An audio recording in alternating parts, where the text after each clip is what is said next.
Welcome back, my friends, to the darkest of times of Germany.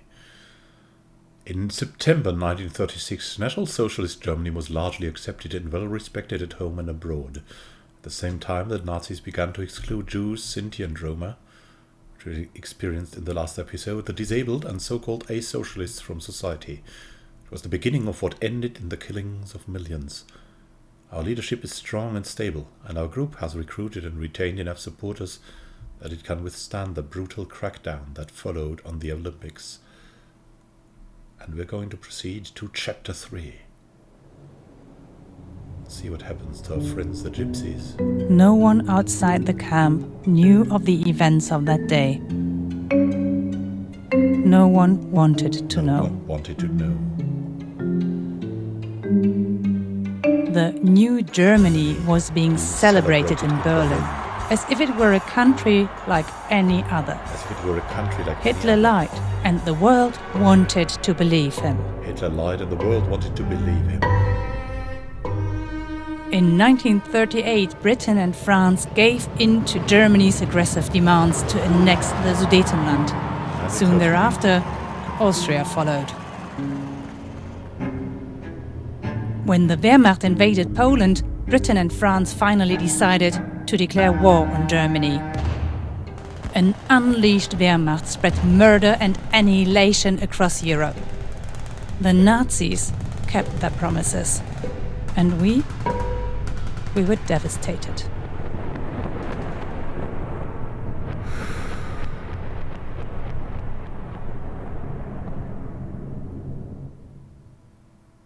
Chapter 3. War. Stop Hitler's war. Hitler made his threats come true and brought war to Europe. Sudetenland, Austria and Poland are under German control before Great Britain and France finally declared war on Germany. Shortly after Germany occupied France, and we were stunned to see fascism spread throughout Europe.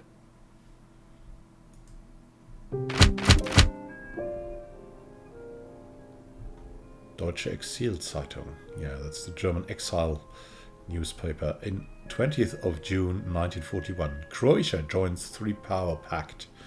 Venice, Croatian Prime Minister Ante Pavelic signs Croatia's accession to a military alliance between Italy, Japan and the German Reich. International. Finland leaves League of Nations. Finland's government says the League of Nations no longer benefits the country and declares its withdrawal for run.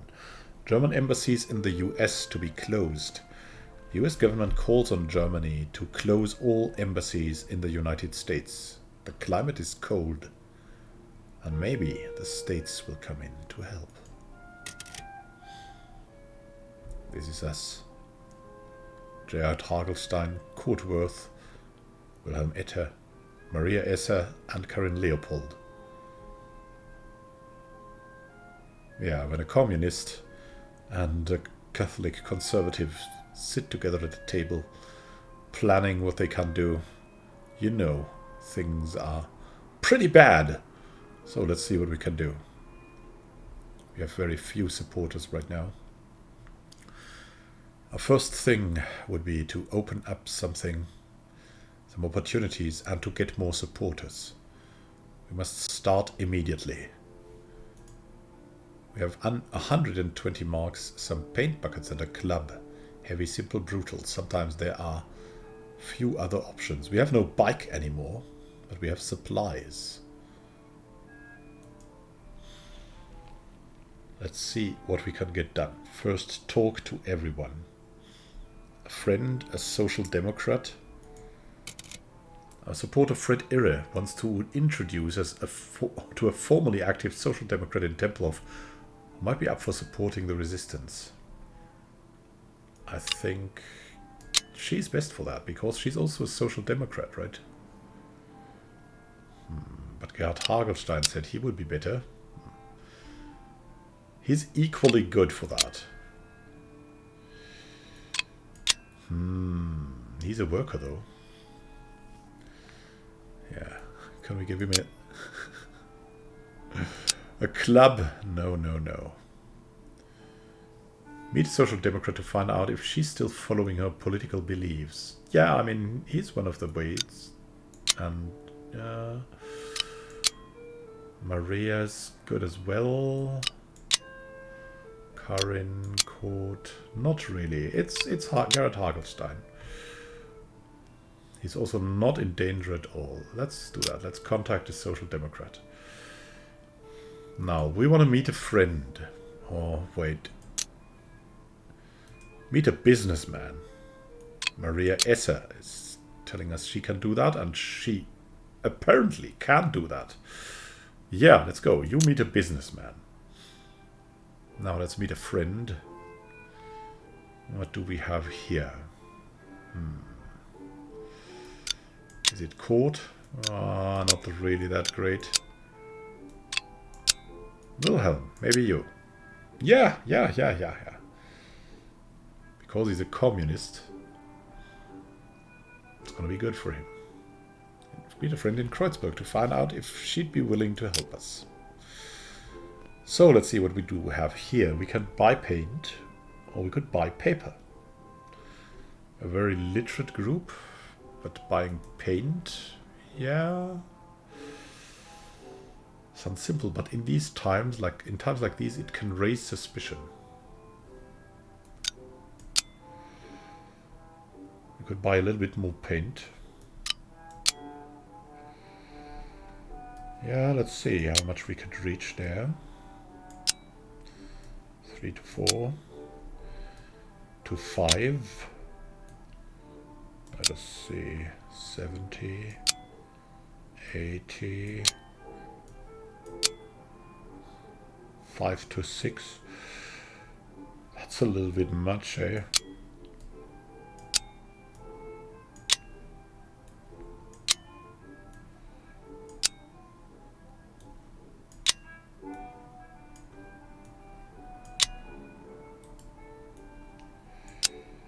Four to 5. Maybe 4 to 5 is like the sweet spot.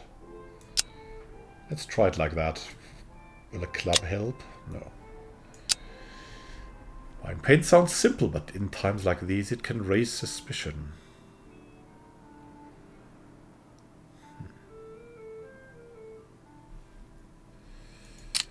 Yeah, that would be good, but buying paper would also be great.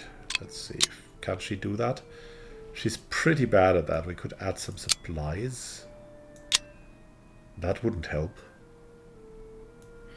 Some money, maybe? Oh, look. Yeah, that doesn't look too bad, right? 3 to 4 of this. I mean, the thing is, if we do multiple things, the danger goes down. 3, 2 to 3. I think she can do that. And Kurt should be able to do a little bit of that, right? And we want 3, if that's possible. 5, 3. Here we go. It costs us a little bit more, but that's fine. To action, my friends. Gain some marks, 3 marks. That's terrible. Now, let's buy paint. Come on. Kurt Worth goes to a shop from far from where he lives to avoid the shop owner recognizing him. And he buys 3 paint, but he's been seen. Gerd Hagelstein is talking to a former Social Democrat to find out if she's still following her political beliefs. The woman is convinced. Oh yeah, and we find out about a union leader. He's willing to help us wherever she can. We get a new contact. Etta meets with a friend in Kreuzberg. Maybe still opposed to the Nazis, as she used to be. She's all for the opportunity. And Karin Leopold wants to buy paper. Picks a shop in Pankow where no one knows her. Well done, Karin. Restaurant in Wilmersdorf, Maria Esser meets with a businessman who always used to be opposed to the regime. I'd like to know how the man sees things today. The businessman is upset about the way things go under Hitler's regime. He offers to help us and wants to introduce us to some of his associates who might think in a similar way. I sit on a comfortable chair in the shadow of an old apple tree. In the Manholz allot garden, Volker and Ann Manholt are putting food from a basket on the table. Potato salad, fresh bread and apple pie. Can I help you with anything? Thank you. That's nice of you, Kurt. But no, we're almost done, says Mr. Manholt. We'll join you in a moment. Yeah, remember Klaus? A few chapters ago, I think these are the Manholts, and that is the father that was a little bit unhappy about his son. When the basket is empty, Volker places 2 chairs next to me and they take a seat. What do you say? He asks, pointing at the garden around us. This is wonderful. How did you get it? Wasn't easy, says Mrs. Manholt. Everyone wants an adult garden right now. There's a long waiting list, but it helps that we have children, of course, the fact that Volker is serving. The poor man. When will, let's formulate this positively, when will your vacation end? Volker is wearing his Wehrmacht uniform. It's the only detail on this day that reminds us of the fact that we are at war. Too soon, he says. Tomorrow. Oh God, this man looks like he's already dead on the inside. Where are you stationed? Are you still in France, I ask? I'm not going back to France, but to a secret destination. All vacations have been cancelled, says Volker. Something's going on.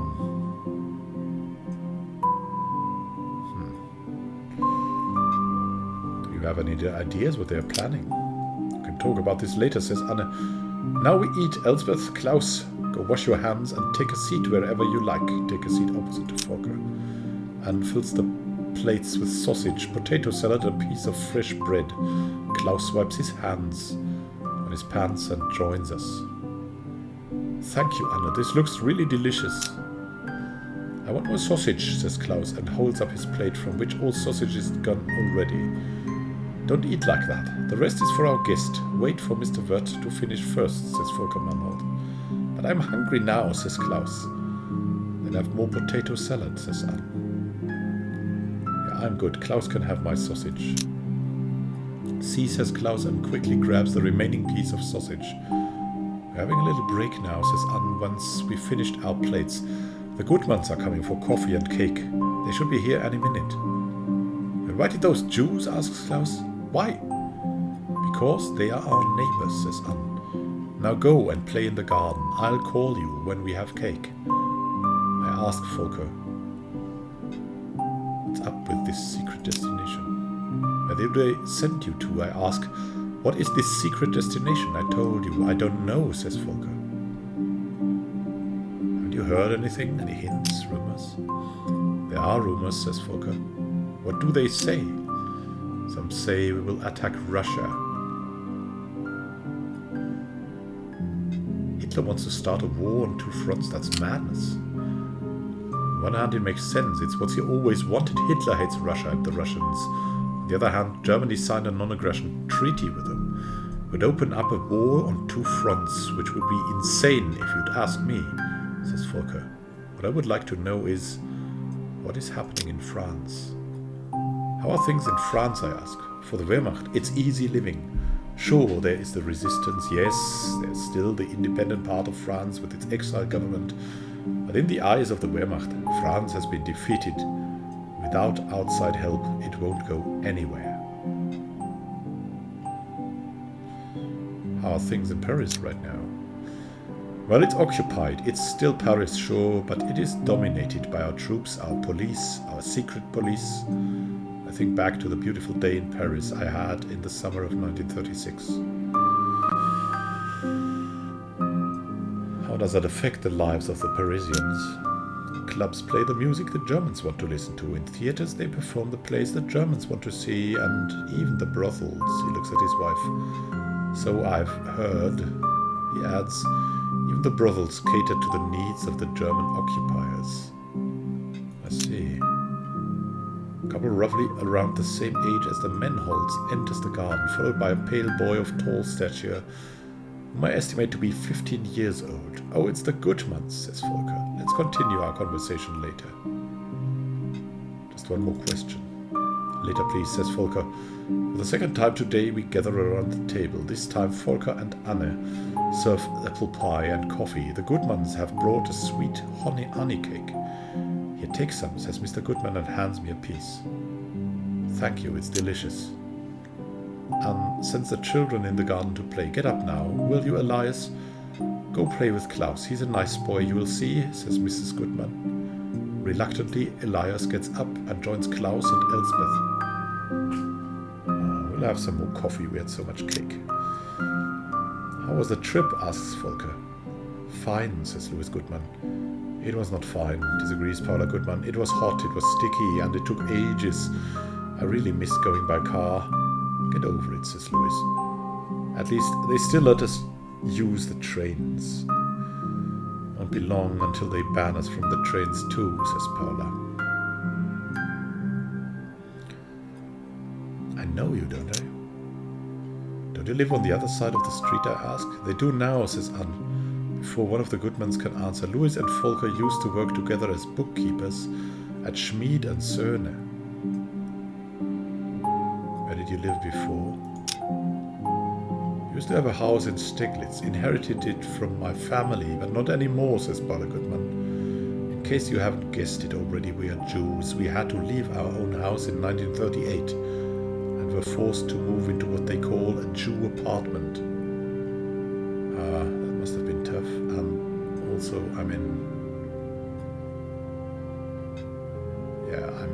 we're beyond the why. It's just the insanity. We swapped a beautiful place against an overcrowded hole, so some Aryan can live in our house. My apologies, says Louis Goodman. My wife tends to exaggerate. We're fine, really. Our apartment is fine as well. It's a rat hole, says Paula. Yeah, it's not right what they did to you. No, it's not, says Paula. I'm sorry for being like that. I know it's not your fault. It makes me angry every single day. I hear you, says Volker. I can only try to imagine how I would feel. I guess I would be just as angry as you are. You have every right to be angry. I'm more scared than angry, says Louis. So far we had something they could take from us, but there is nothing left now. The only thing they could still take are our lives. The children yell at each other. Klaus cries of pain and comes running to the table. His nose is bleeding. Take a tissue to stop his bleeding. What happened? Did you fight? Asks Anna. He hit me, says Klaus, and points at Elias, who stands further away, partly hiding behind a tree. Is that true, Elspeth? Klaus' younger sister has come to the table now too and nods. Let the parents handle this. He just hit me without reason. I haven't done anything, and he hit me. Is that true, Elspeth? The girl looks at her brother and back to her mother without saying anything. Stay out of it. I let the parents handle the situation. I tell you, says Klaus, he's crazy. He just hit me. I ask Elspeth, says Anne. Is that true, Elspeth? Elias really just hit Klaus without reason. We'll watch Klaus. Klaus stares at his sister, his hands clenched in fists. Elspeth shakes her head. Keep your mouth shut, or you will regret it, yells Klaus. No, she won't. Tell us the truth, Elspeth. What happened? Klaus said that Elias smells bad, says Elspeth. He said that it was a disgrace that they lived in our street. Keep listening. What else did he say? He said that Elias and his family are vermin, and once he was 18 he would join the SS and kill them. He said, what? Volker steps up to his son and slaps him in the face. He turns to the Goodmans. That was actually pretty common back then, and even when I was young. Slapping kids in the face when they did something very, very wrong was sometimes done. I'm sorry, I'm really deeply sorry. Please accept my apology and be assured that this is not the way I raised my son. And you can see two things here. Two things. First, a lot of people resist the way that they should give up human decency. And when there were one-to-one contacts, Usually people were very friendly to each other still, because that is the nature of humans. But when they didn't know, the people they were doing things to, they were just numbers on a paper, then it was done. The second thing is this education that Volker does here. I mean, the poor boy now has a cracked nose. I mean, granted, he deserved it for that, but somehow. But then his father slapping him additionally. That's something that comes from the so-called black education, the Nazi education. That is about distrusting your children, because otherwise, if you don't control them, they might become tyrants. And things like that were handled with this. And even today, like saying to your kids, oh, that was good what you made, and something like that, is by some people in the education system highly, like they say this is not good. And I mean, of course, if you would use it inflationally, it's not good. Like, I mean, it must be an achievement towards that, but there's still the black education. It's told that wants to keep children down, disrupt their confidence, install fear into them, so they become loyal followers in a command chain that do not ask questions anymore because they are afraid instinctively. So you should not hit your child, no matter what. We're leaving, says Louis. I know you mean well, but we can't do this, I'm afraid. See, says Klaus, they're cowards. It's what Jews do. Without a warning, Volker slaps his son in the face a second time. You shut up now. I don't know who you are anymore, yells Volker.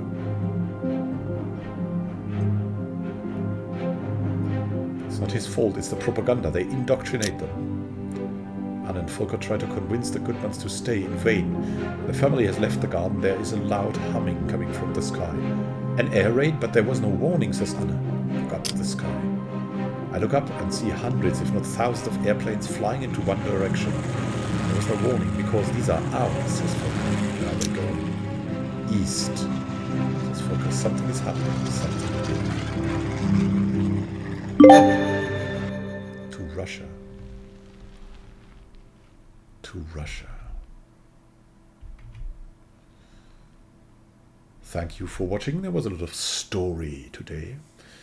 We'll continue into the actual gameplay and into our missions in the next episode. Let's see if we can do something bigger than in the last chapter. I'm truly motivated, but we need to survive. Have a great time until next time, and happy gaming. This is Immanuel signing out. See you soon, my friends. Happy gaming.